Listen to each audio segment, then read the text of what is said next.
부활 안에 있기 위해 타고난 조성을 처리함. 2주 개요 1일 타고난 조성을 처리하는 것은 생명의 체험에 있어서 매우 중요한 방면이다. 우리는 하나님의 일들에서 우리의 타고난 존재가 무력하고 아무 자격이 없음을 깨달아야 한다.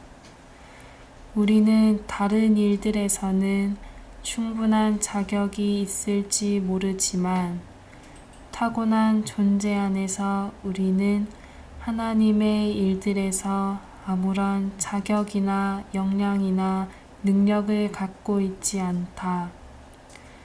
우리는 하나님의 일들에서 우리의 타고난 존재를 조금도 신뢰해서는 안 된다.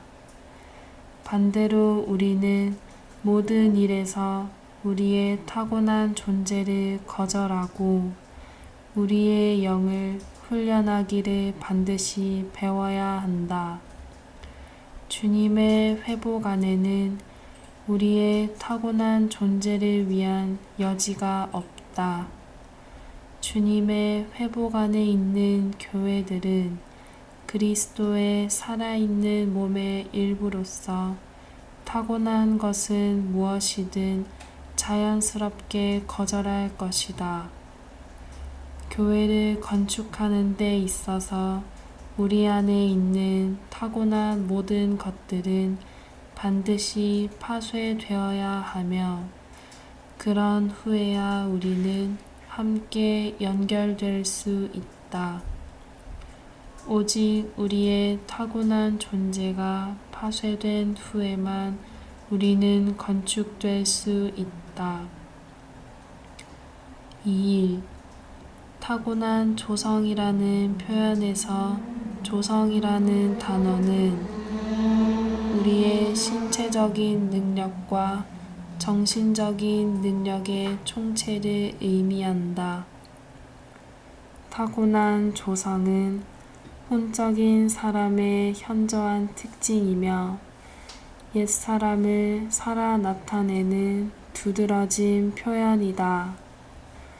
타고난 조성은 옛사람을 살아 나타내는 표현으로서 사람의 능력과 역량과 지혜와 영리함과 책략들과 기술들과 관련된다. 야곱은 타고난 조상을 가장 잘 대표하는 인물이다. 하나님은 단지 천성적으로 역량 있는 사람을 사용하실 수 없다. 타고난 능력이 파쇄되지 않는다면 그것은 하나님께 장애물이 된다. 3일 우리는 타고난 조성이 처리되는 체험의 과정을 이해해야 한다. 우리는 우리의 옛사람이 그리스도와 함께 십자가에 못 박혔다는 것을 보아야 한다. 우리는 타고난 조성이 옛사람의 매우 강한 표현이라는 것을 깨달아야 한다. 우리는 우리의 타고난 조성에 그리스도의 십자가에 못 박히심을 자연스럽게 받아들이면서 성령의 능력을 통하여 그리스도의 십자가를 우리의 타고난 조성에 적용해야 한다. 우리가 그리스도의 십자가에 못 박히심을 받아들이고 적용할 때 우리의 타고난 모든 능력은 죽음의 표시가 찍힐 것이고 점차적으로 시들어질 것이다. 이렇게 그리스도의 십자가에 못 박히심을 받아들이는 것은 우리의 삶에서 큰 영적 전환점이다.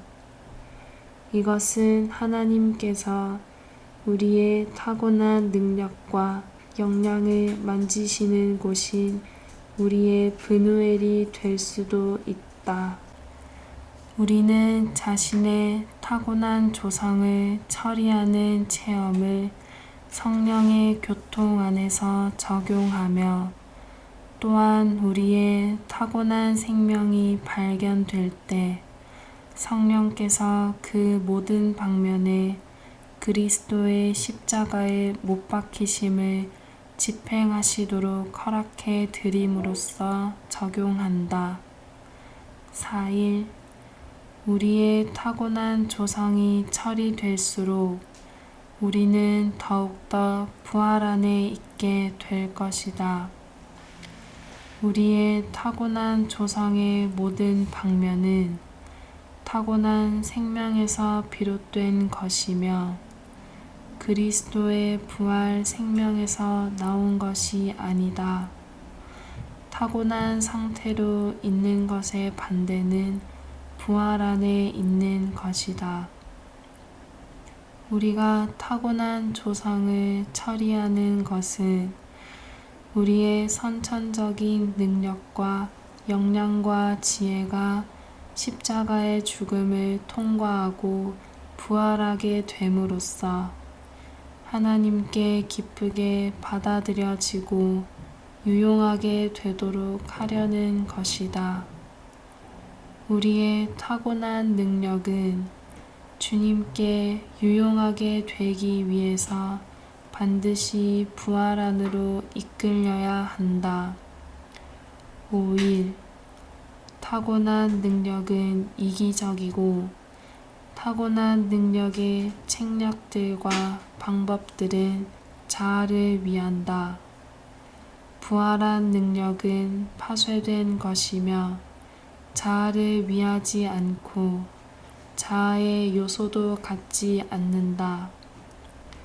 타고난 능력은 육체와 기질의 요소들로 섞여 있다.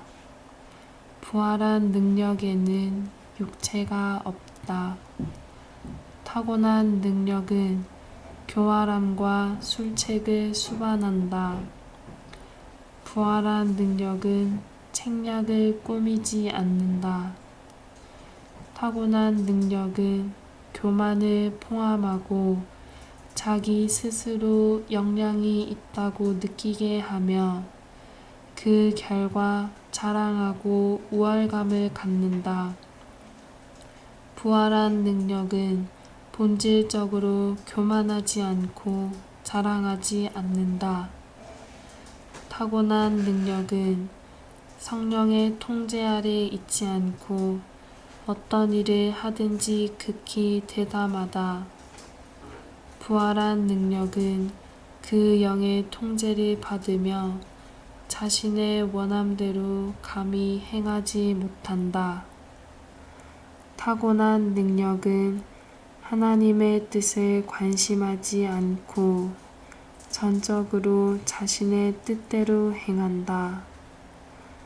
부활한 능력은 하나님의 뜻을 위한다. 타고난 능력은 하나님을 의지하지 않고 전적으로 자신을 의지한다.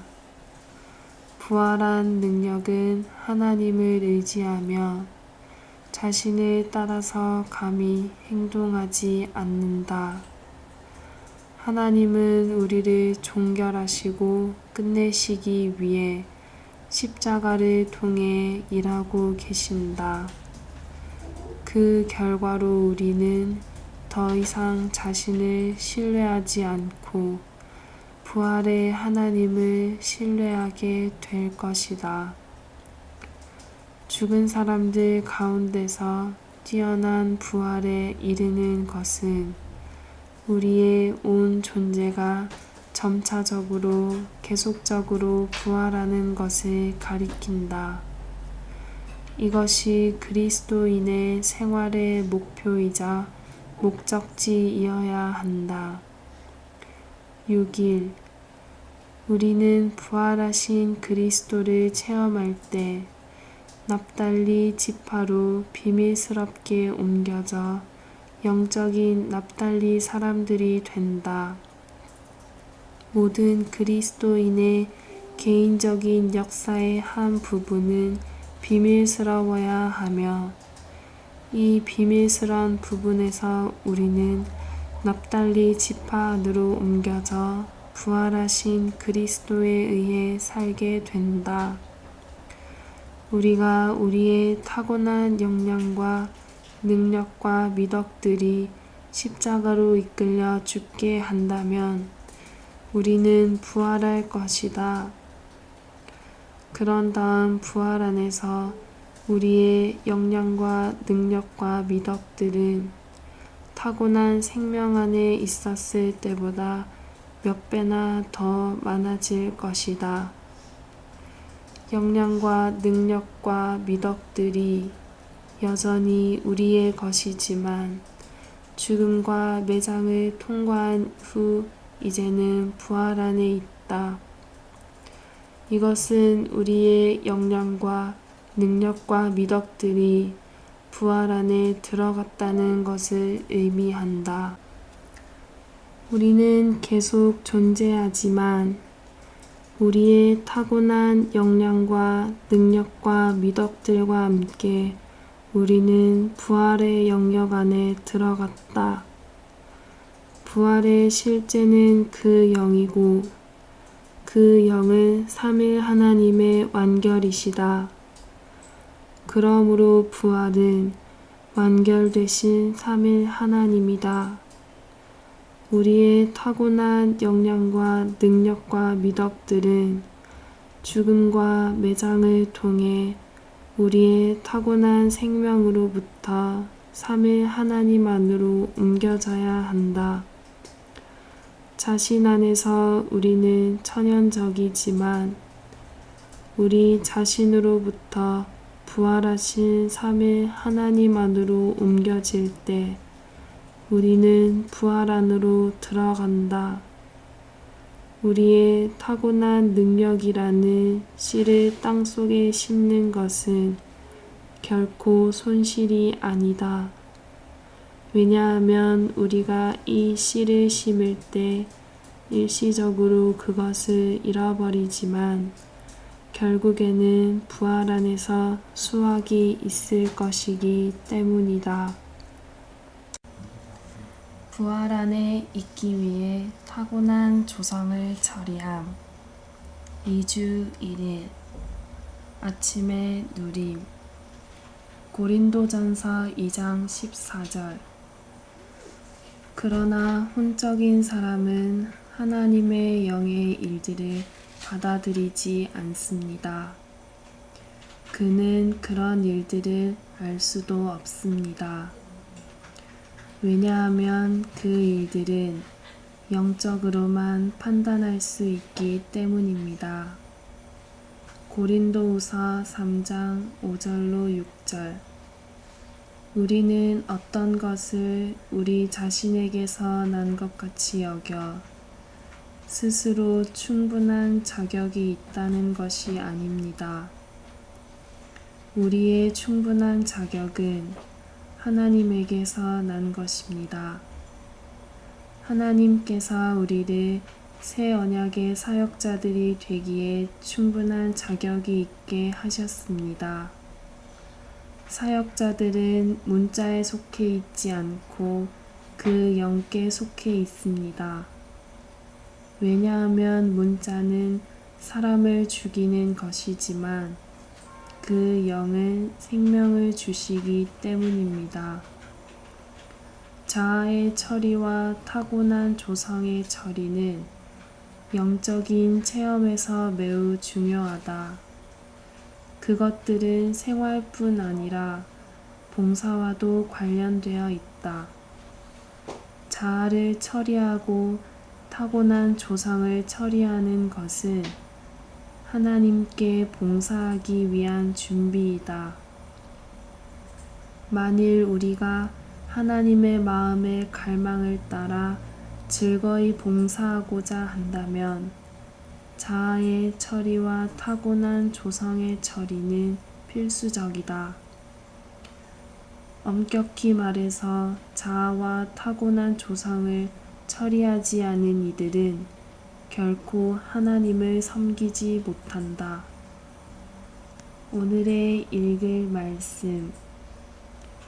우리는 하나님의 일들에서 우리의 타고난 존재가 무력하고 아무 자격이 없음을 깨달아야 한다. 우리는 다른 일들에서는 충분한 자격이 있을지 모르지만 하나님의 일들에서는 아무런 자격이나 역량이나 능력을 갖고 있지 않다. 타락한 인류의 영은 죽어 있다. 그래서 그것은 하나님의 일에 쓸모가 없다. 오늘날 기독교라는 종교에서의 대부분의 봉사는 혼 안에 있거나 육체 안에 있다.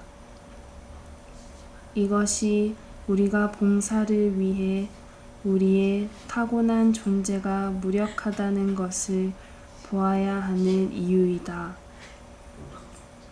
우리는 우리의 육체가 하나님께 굴복할 수 없고 하나님을 기쁘시게 할 수 없다는 것을 성도들에게 새겨 주어야 한다.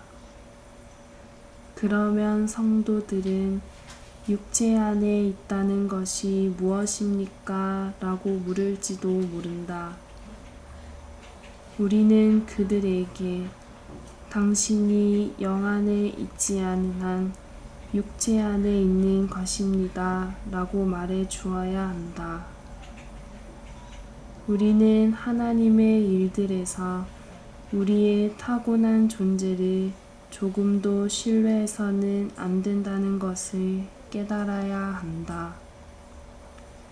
빌립보서 3장 3절에서 바울은 하나님의 영으로 봉사하고 그리스도 예수님을 자랑하며 육체를 신뢰하지 않는 우리가 참된 할례를 받은 사람입니다. 라고 말했다. 우리의 육체를 신뢰하지 않는 것은 우리의 타고난 존재에 어떠한 신뢰도 두지 않는 것이다. 우리는 모든 일에서 우리의 타고난 존재를 거절하고 우리의 영을 훈련하기를 반드시 배워야 한다. 하나님의 구원은 우리 영을 속사람이 되게 한다. 이것은 우리의 영이 우리에게 모든 것이 되는 우리의 새로운 인격임을 암시한다. 실로 우리는 다른 사람을 살아서는 안 된다. 우리는 오직 속 사람만을 살아야 한다. 우리의 영이 경배하고 기도해야 하며 우리의 영이 그리스도인의 생활과 봉사에서 모든 일을 앞장서서 해야 한다. 신약은 우리의 옛 존재의 어떤 부분을 위해서 조금도 여지를 남겨두지 않는다.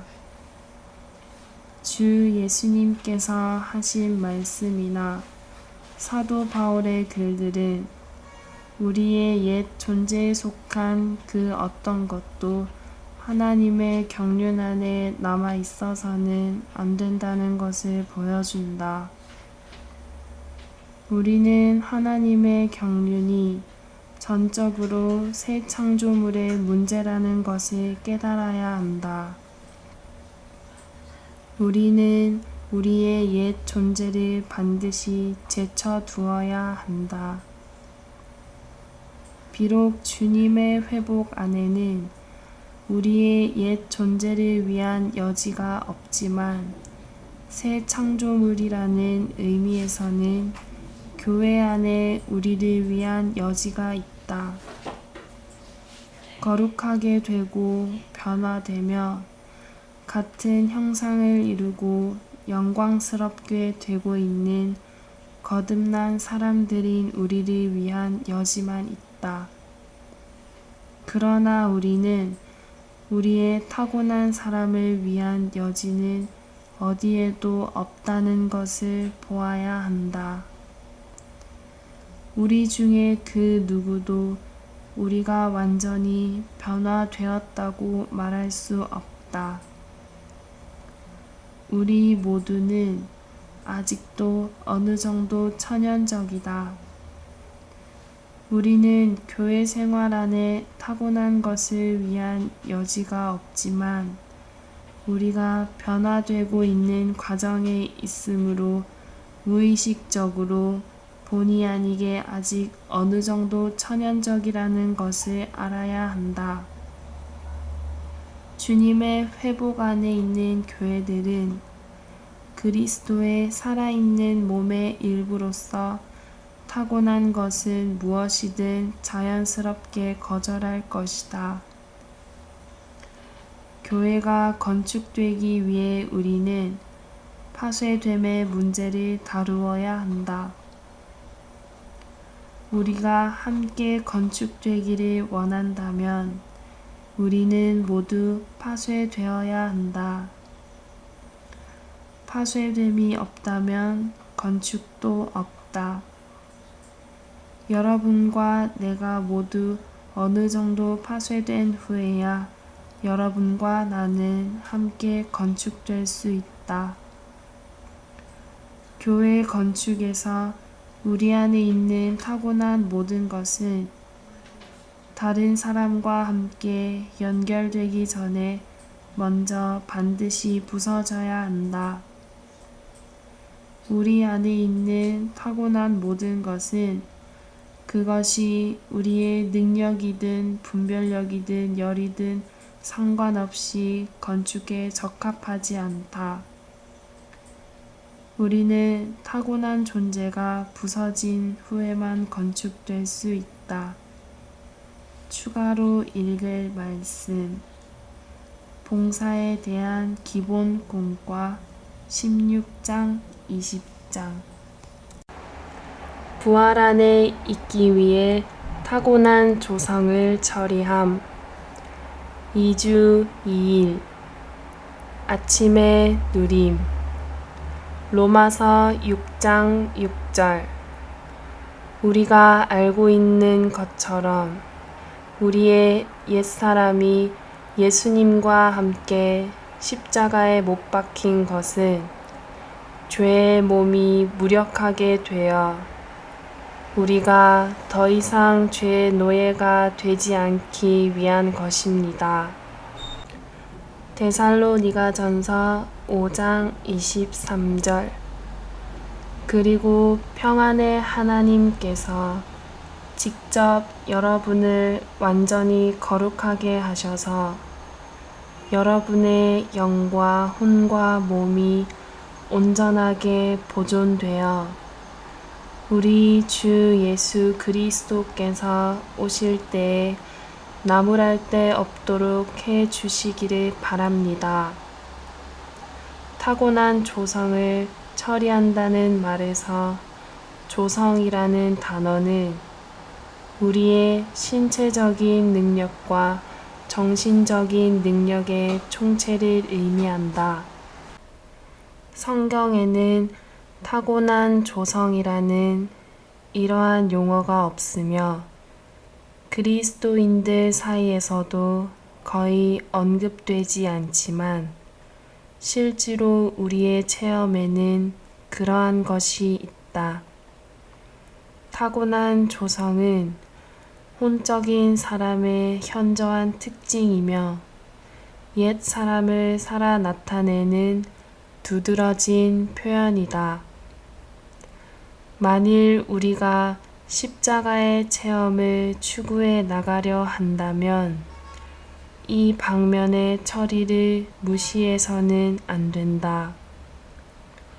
타고난 조성은 옛 사람을 살아 나타내는 표현으로서 사람의 능력과 역량과 지혜와 영리함과 책략들과 기술들과 관련된다. 오늘의 읽을 말씀 타고난 조성에 대해 말할 때에 창세기에 나오는 야곱은 타고난 조성을 가장 잘 대표하는 인물이다. 우리는 일반적으로 야곱에 대한 기록이 그의 간사하고 꽤 많음을 제시하고 있다고 생각한다. 그러나 사실 야곱의 전 생애에서 가장 두드러진 특징은 그의 타고난 노력과 계획이다. 타고난 방식으로 계획을 세우는 이들은 모두 간사하고 꾀가 많아질 수밖에 없다. 야곱도 마찬가지이다.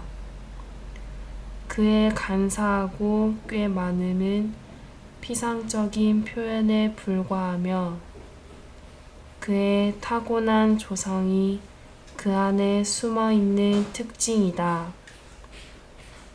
야곱이 장성하기 되기 전의 모든 일은 그의 타고난 조성을 나타내 준다. 그는 유능하고 죄가 많으며 계획으로 충만하고 대단한 소질과 기교를 지닌이었다. 그는 실로 타고난 조성이 상당히 강한 사람이었다. 야곱의 일생에서의 전환점은 하나님께서 브누엘에서 그의 환도뼈에 큰 힘줄의 손을 대실 때였다. 마침내 창세기 35장에서 하나님은 야곱에게 베델로 올라가서 형의 낯을 피하여 도망할 때 그에게 나타났던 하나님 앞에 제단을 쌓으라고 말씀하셨다. 거기에서부터 야곱은 그의 모든 계획을 버렸고 그의 타고난 사람도 하나님 앞에 엎드리게 되었다. 야곱의 타고난 조성이 철저히 부서지자 하나님 안에서 그의 생명은 장성하고 온전한 단계까지 이르게 되었다. 그는 더 이상 야곱이 아니라 이스라엘이었다. 그는 더 이상 탈취자가 아니라 하나님의 왕자였다. 그 결과 그는 파라오를 축복했고 죽기 전에 자기 자녀들에게 풍성한 축복을 내릴 수 있었다. 영적인 봉사의 가장 큰 원칙은 사람이 하나님과 협력하는 것이다. 비록 하나님께서 모든 일을 행하실 수 있어도 모든 일 가운데 하나님은 사람이 그분과 협력하기를 원하신다. 어떻게 일하는지를 전혀 모르는 이들과 어떤 일도 하지 못하고 하려고도 하지 않는 이들은 하나님께 쓰임을 받지 못한다. 우리는 흔히 형제 자매들이 하나님은 하실 수 있다고 믿습니다 라고 말하는 것을 듣지만 그들 자신은 힘을 들여서 협력하지 않는다. 이러한 믿음은 헛된 것이다. 의심할 여지 없이 하나님은 하실 수 있지만 사람도 역시 할 수 있어야 한다. 만일 사람이 할 수 없다면 하나님께서 하실 수 있어도 스스로는 하지 않으신다. 하나님은 자신과 협력할 수 있고 협력하고자 하는 이들을 찾으셔야 한다. 하나님은 사람이 할 수 있을 때 일하신다. 하나님은 사람의 협력의 정도에 따라서 일하신다. 따라서 우리는 할 수 있고 유능하게 되어 모든 면에서 유용한 사람이 되도록 배워야 한다. 이럴 때 우리는 하나님께서 쓰시기에 적합한 사람이 될 것이다. 그러나 여전히 하나님은 단지 천성적으로 역량 있는 사람을 사용하실 수는 없다.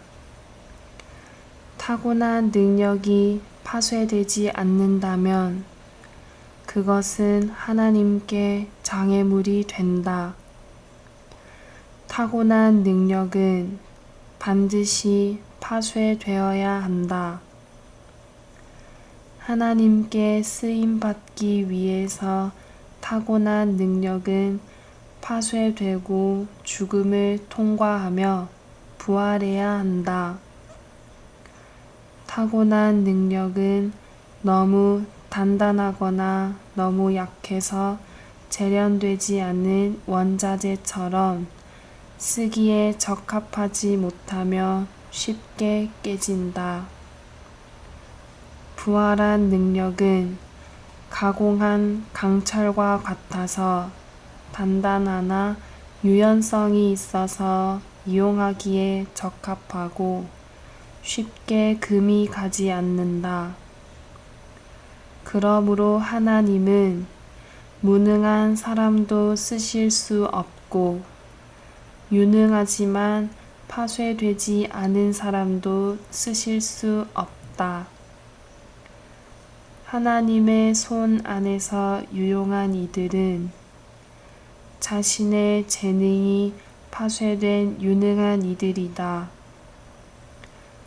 우리가 만일 수세대에 걸쳐서 하나님께서 쓰신 이들을 살펴본다면 그들은 모두 매우 유능하고 혼적인 능력이 풍부하며 안목이 있고 총명하며 또한 하나님에 의해 파쇄된 이들이었다. 추가로 읽을 말씀. 장로 직분에 관한 기본 원칙 15장, 16장. 부활 안에 있기 위해 타고난 조성을 처리함. 2주 3일 아침의 누림. 마태복음 16장 24절. 그때 예수님께서 제자들에게 말씀하셨다. 누구든지 나를 따라오려거든 자기를 부인하고 자기 십자가를 지고 나를 따라오십시오. 로마서 8장 13절.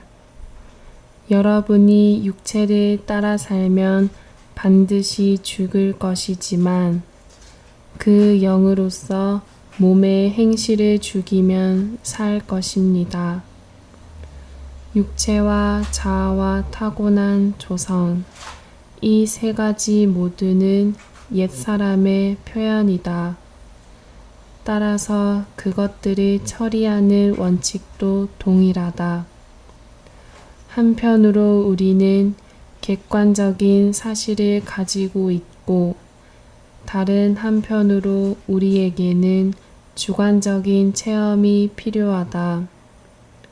객관적인 사실은 그리스도께서 이미 우리 옛사람을 십자가에 못 박으신 것이고 주관적인 체험은 성령을 통하여 그리스도의 죽음을 우리 자신에게 적용하는 것이다.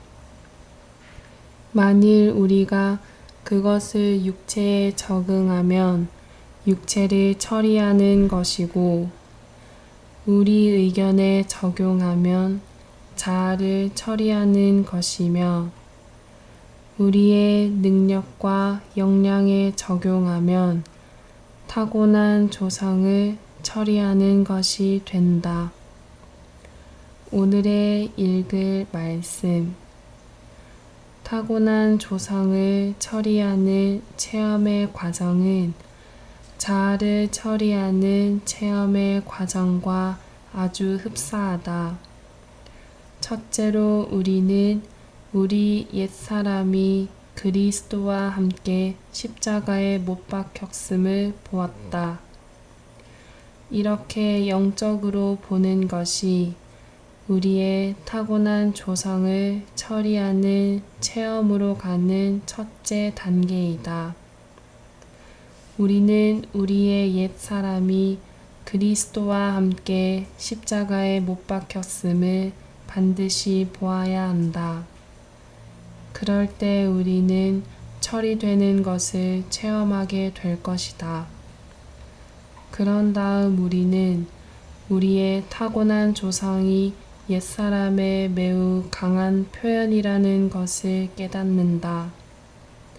이것 또한 영적으로 보는 문제이다.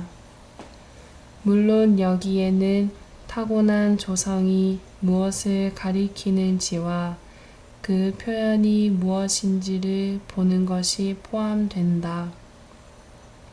우리가 앞에 두 요점을 본 후에는 자동적으로 우리의 타고난 조상의 그리스도의 십자가에 못 박히심을 받아들이게 될 것이다.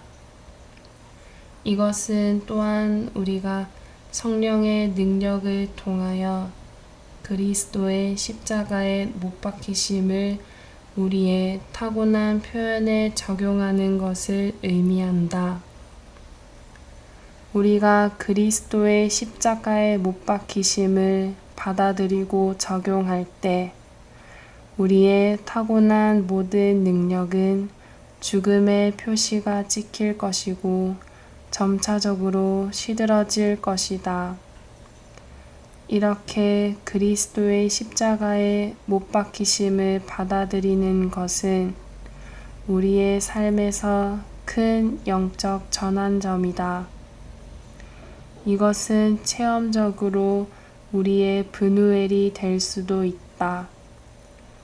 바로 여기서 하나님은 우리의 타고난 능력과 역량을 만지시고 우리 몸에 힘을 지탱하는 환도뼈의 큰 힘줄이 끊어져 절름발이가 되게 한다. 이후로 우리는 결코 전과 같이 우리의 원함대로 자신의 능력이나 역량을 사용하지 않게 된다. 그리하여 우리는 타고난 조상을 처리하는 일에 있어서 전환점을 통과하게 되고 주관적인 체험을 가지게 된다. 타고난 조상을 처리하는 체험을 하기 위해서 우리는 먼저 성령의 교통 안에 있어야 한다. 우리가 자아를 처리하거나 타고난 조상을 처리하는 일에서 계속적인 체험을 갖고자 한다면 우리는 성령의 교통 안에 살아야 한다. 이러한 체험을 적용하기 위해서 우리는 성령을 통하여 십자가의 죽음을 적용해야 한다. 만일 우리가 성령의 교통 안에서 살지 않는다면 우리는 성령을 의지해서 살 수 없고 십자가의 죽음을 적용할 수도 없다. 만일 우리가 성령의 교통 안에서 산다면 우리는 우리의 타고난 조상의 어떤 부분이 발견될 때 성령께서 그 부분에 그리스도의 십자가에 못 박히심을 집행하시도록 허락해 드려야 한다. 달리 말해서 우리는 자신의 영리함과 수완과 역량을 발견하게 될 때마다 즉시로 그러한 것들에 십자가의 죽음을 적용해야 한다. 이렇게 할 때 십자가의 죽음의 표시가 타고난 조상의 온갖 실질적인 표현에 적용된다. 이 일은 단 한 번 받아들임으로 되는 것이 아니라 날마다 적용해야 하는 일이다. 우리는 날마다 순간순간 십자가를 타고난 조성에 적용해야 한다. 십자가의 일을 받아들이기 시작할 때부터 우리는 하나님께서 성령의 교통 안에서 우리의 타고난 조성의 온갖 표현에 손을 대시도록 허락해 드려야 한다. 우리가 생각이 깊고 매우 유능할지 모르나 우리는 십자가를 받아들여서 십자가를 지는 사람이 되어야 하며 그 십자가가 계속 우리를 파쇄하는 일을 하도록 해야 한다. 그러면 어느 시기가 지난 다음 우리의 타고난 조성에 속한 모든 것이 점차 죽음을 통과하고 부활에 이른 상태에 있게 된다. 추가로 읽을 말씀 생명의 체험 9장 10장 부활 안에 있기 위해 타고난 조성을 처리함 2주 4일 아침의 누림 빌립보서 3장 3절 하나님의 영으로 봉사하고 그리스도 예수님을 자랑하며 육체를 신뢰하지 않는 우리가 참된 할례를 받은 사람들입니다. 8절로 9절 그럴 뿐만 아니라 내가 모든 것을 또한 해로운 것으로 여기는 것은 내 주 그리스도 예수님을 아는 지식이 가장 탁월한 것이기 때문입니다. 내가 그리스도 때문에 모든 것을 해로운 것으로 여기고 그 모든 것을 배설물로 여깁니다. 그래서 내가 그리스도를 얻고 그리스도 안에서 발견되려고 합니다. 우리 자신에게서 나와서 하나님 안으로 곧 부활 안으로 들어가는 것은 예표들과 그 성취를 해석하는 데 있어서 매우 중요한 원칙이다. 만일 우리가 이 원칙을 적용하지 않는다면 십자가에 못 박힘을 통해 점검되지 않은 모든 타고난 역량과 능력과 미덕들은 우리 가운데 야수와 같이 될 것이다. 이것이 회복 안에 들어와 잠시 머물다가 떠났던 역량 있는 많은 사람들의 상황이었다. 그들은 결국 회복 안에 그들의 타고난 역량과 능력이 고용될 입지가 전혀 없다는 것을 깨달았다. 결국 그들은 회복을 떠났고 그들 자신을 위한 일을 만들었다. 그들은 부활 안으로 인도되기 위해 십자가에 못 박히고 매장되기를 기꺼이 받아들이려고 하지 않았다. 그들은 십자가를 취할 수 없었다.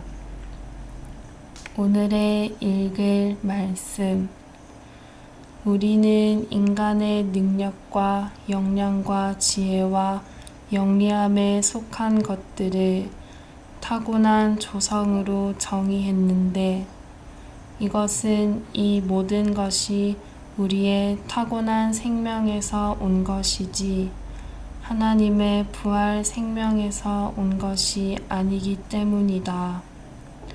그러한 것들은 태어나면서 얻은 것들이다. 그러한 것들은 그리스도 안에서 파쇄를 거쳐 부활해서 나온 것이 아니다. 타고난 조상과 부활의 생명과의 차이점은 실로 엄청나다.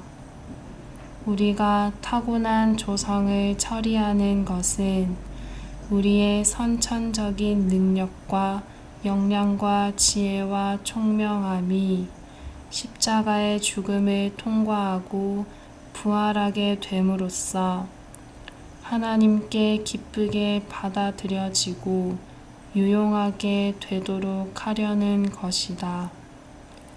어떤 이들은 타고난 조상의 처리에 대하여 들을 때 하나님께서 우리의 능력과 역량을 원하지 않으신다고 생각한다.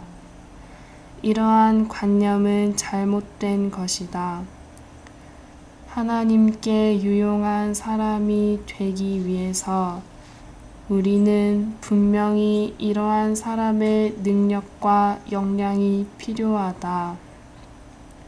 성경의 계시를 통해서 우리는 이 땅에서 하나님의 일에 사람의 협력이 필요함을 분명히 보게 된다.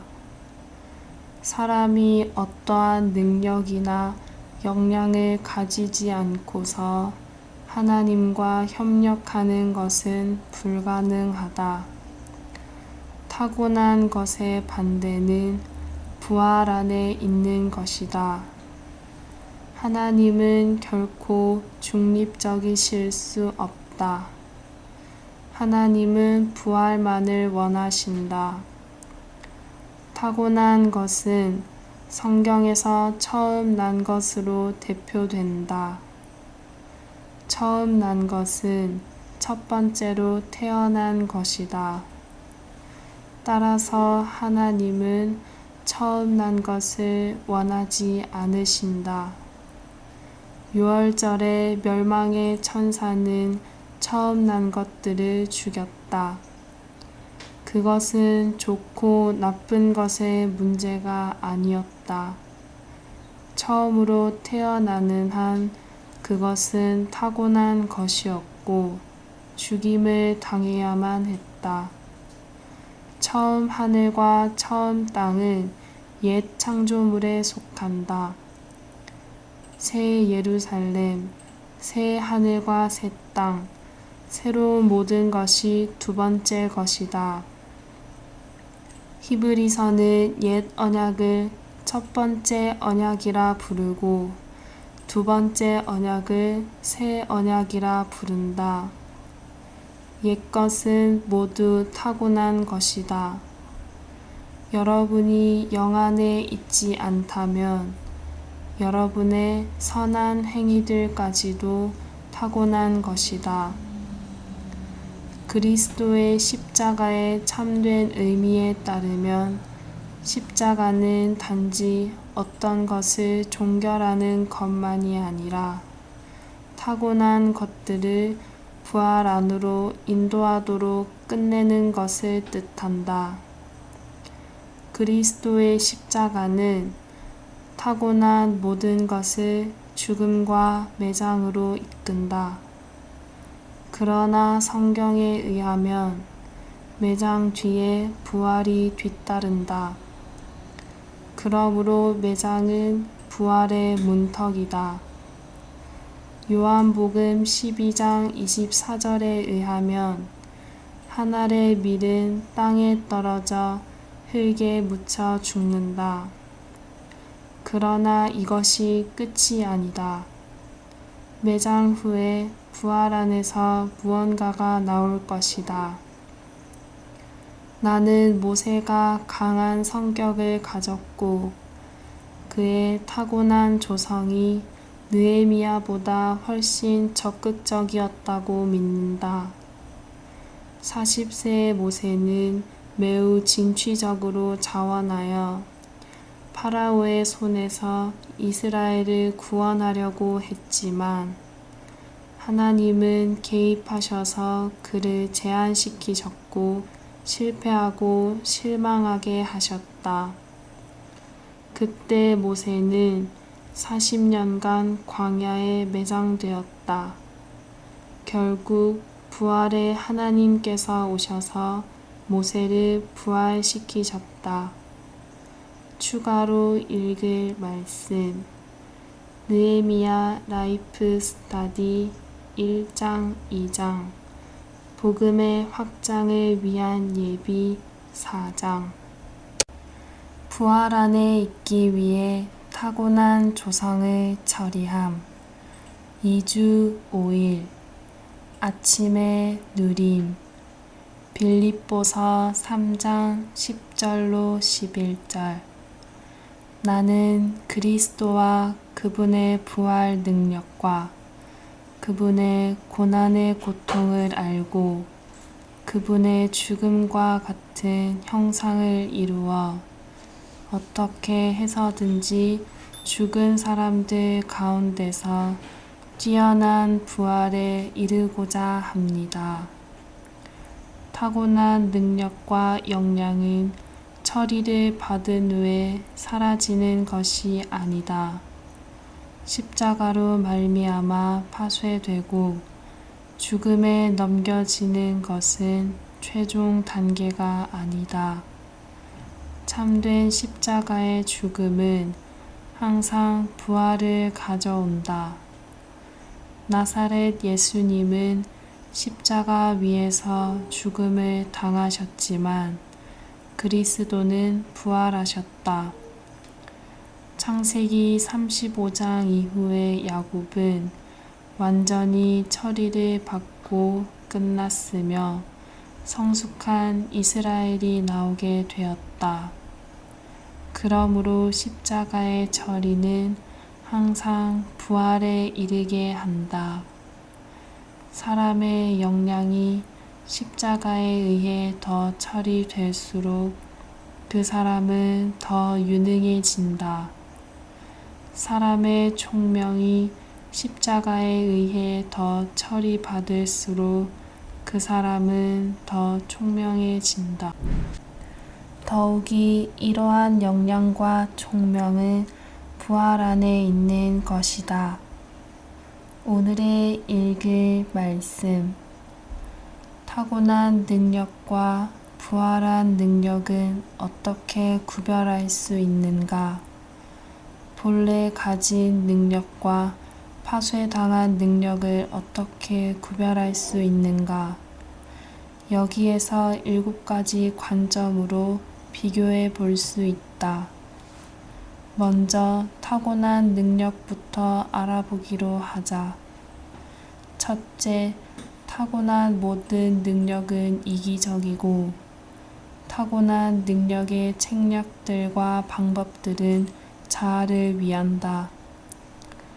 둘째, 타고난 모든 능력은 육체와 기질의 요소들로 섞여 있어서 그것이 받아들여지지 않을 때 화를 내게 된다.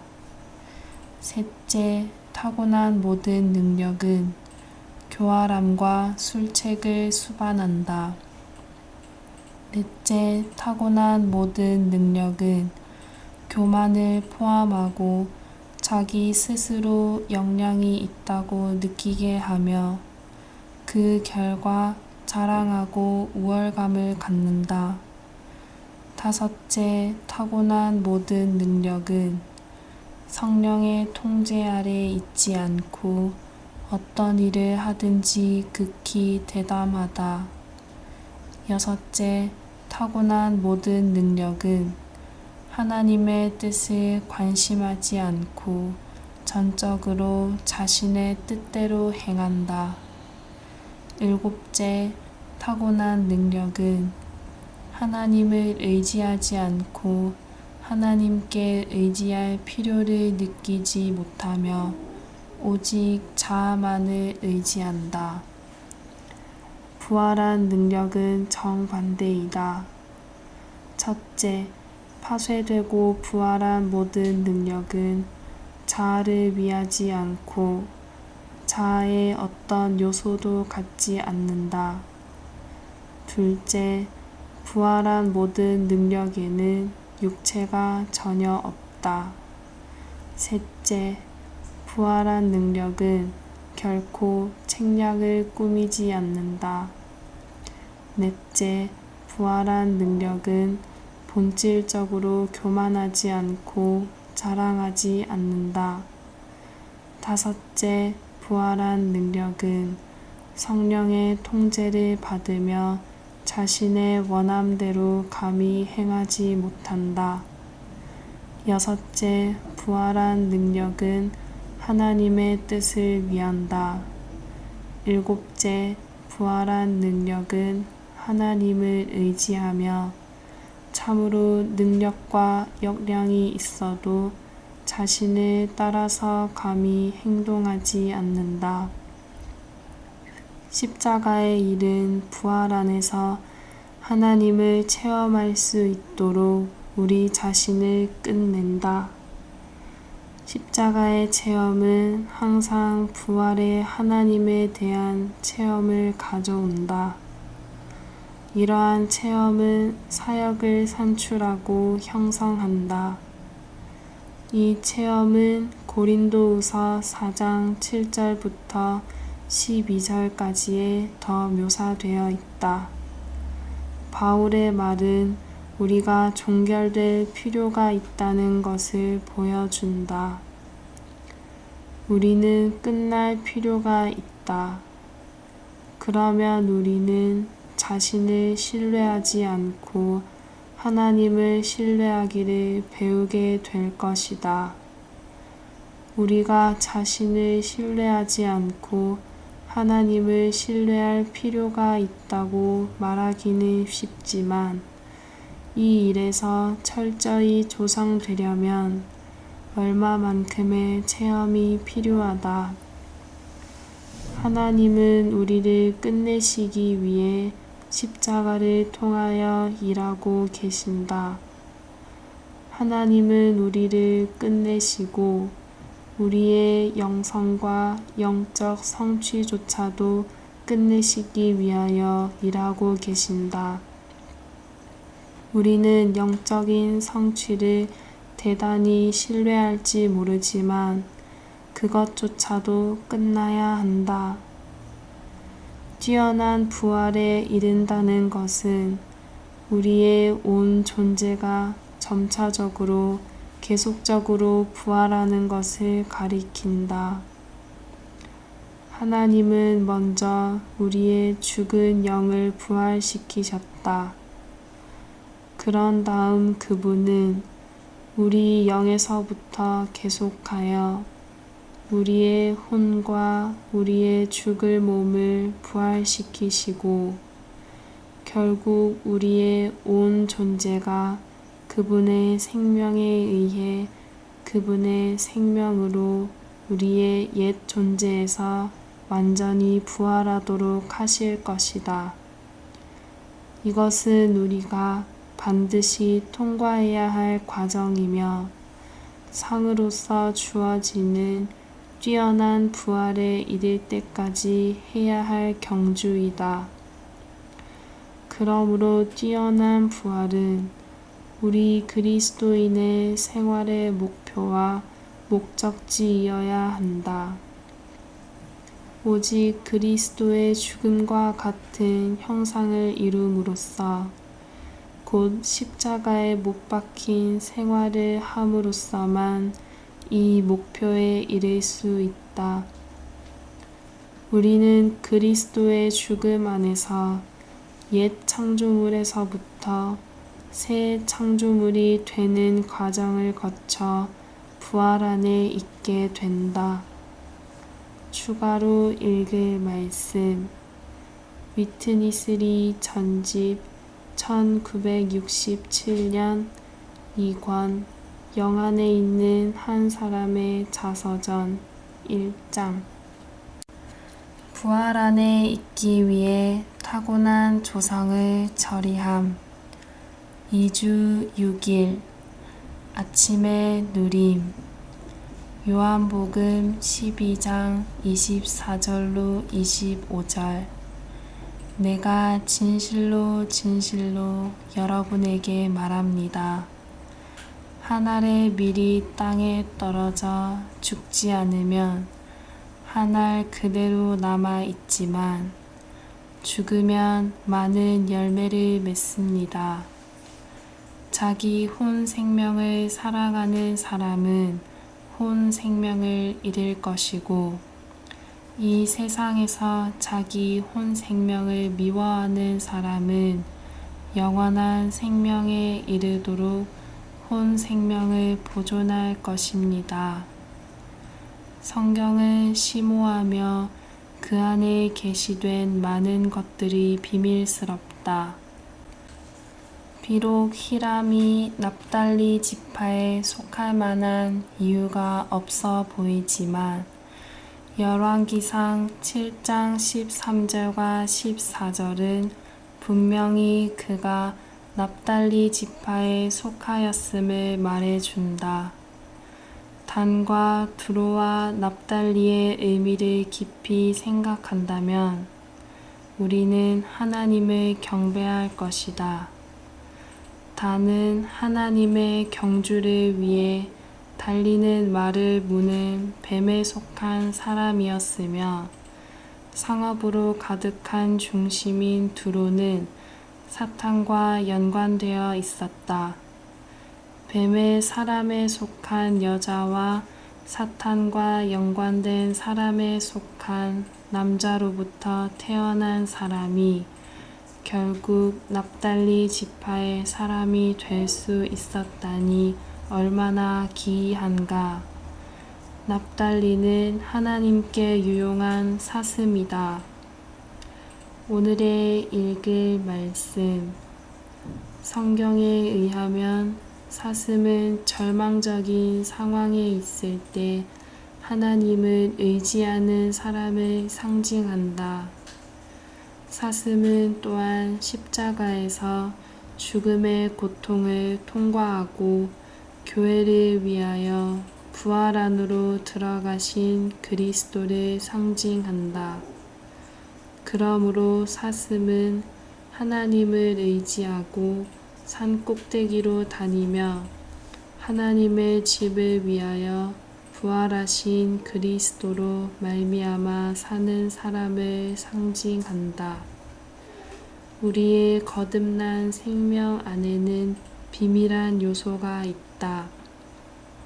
물론 우리는 단 사람 어머니와 두로 사람 아버지로부터 태어났지만 거듭나서 또 다른 사람이 되었다. 우리 중에 젊은 사람들도 어떤 비밀한 일이 그들에게 일어났었음을 증언할 수 있다. 이 길을 더 많이 취할수록 우리는 더 많이 비밀스러워질 것이다. 만일 우리의 타고난 역량과 능력과 미덕이 십자가에서 끝나지 않는다면 그것들은 너무 많은 문제를 야기할 것이며 커다란 실수의 근원이 될 것이다. 그러나 우리가 우리의 타고난 역량과 능력과 미덕들을 십자가로 이끌어 죽게 한다면 우리는 부활할 것이다. 그런 다음 부활 안에서 우리의 역량과 능력과 미덕들은 타고난 생명 안에 있었을 때보다 몇 배 더 많아질 것이다. 이러한 것들은 여전히 우리의 것이지만 죽음과 매장을 통과한 후 이제는 부활 안에 있다.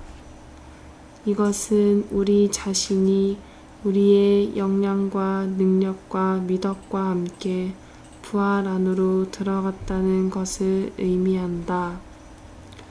우리는 계속 존재하지만 우리의 타고난 능력과 함께 우리는 부활 안에 들어갔다. 부활의 실제는 그 영이고 그 영은 삼위 하나님의 완결이시다. 그러므로 부활은 완결되신 삼위 하나님이다. 우리의 타고난 역량과 능력과 미덕들은 죽음과 매장을 통해 우리의 타고난 생명으로부터 완결되신 삼위 하나님 안으로 옮겨져야 한다. 자신 안에서 우리는 천연적이지만 우리가 자신에게서 부활이신 하나님 안으로 옮겨질 때 우리는 부활 안으로 들어간다. 하나님은 높은 교육을 받은 사람을 필요로 하신다. 예를 들면 그분은 이집트 사람들의 모든 지혜를 배운 모세와 같은 누군가를 필요로 하신다. 만일 모세가 교육을 받은 사람이 아니었다면 하나님은 율법을 주시는데 그를 사용하지 않으셨을 것이다. 그러나 우리는 우리의 타고난 지혜나 교육을 신뢰하지 말아야 한다. 그러한 것을 신뢰하는 것은 위험하다. 우리는 하나님과 하나가 되어야 한다. 만일 우리가 하나님과 하나라면 우리는 타고난 지혜와 교육을 십자가 위에 둘 것이다. 이렇게 하면 할수록 우리는 더욱더 부활 안에 있을 것이다. 우리의 타고난 능력이라는 씨를 땅속에 심는 것은 결코 손실이 아니다. 왜냐하면 우리가 이 씨를 심을 때 일시적으로 그것을 잃어버리지만 결국에는 부활 안에서 수확이 있을 것이기 때문이다. 느헤미야가 자신 안에서 진취적인 것은 타고난 것이지만 하나님 안에서 진취적인 것은 부활 안에 있는 것이었다. 느헤미야는 하나님과 거룩한 땅과 성전과 거룩한 성을 사랑하고 하나님을 사랑하고 하나님과 교통하며 하나님을 신뢰하고 하나님과 하나인 진취적인 사람이었다. 그 결과 그는 하나님의 대표자가 되었다. 우리는 그 영께서 주신 통찰력에 따라 예표의 내재적인 의미를 이해하기 위해 이것을 분명히 깨달아야 한다. 추가로 읽을 말씀 창세기 라이프 스터디 85장 86장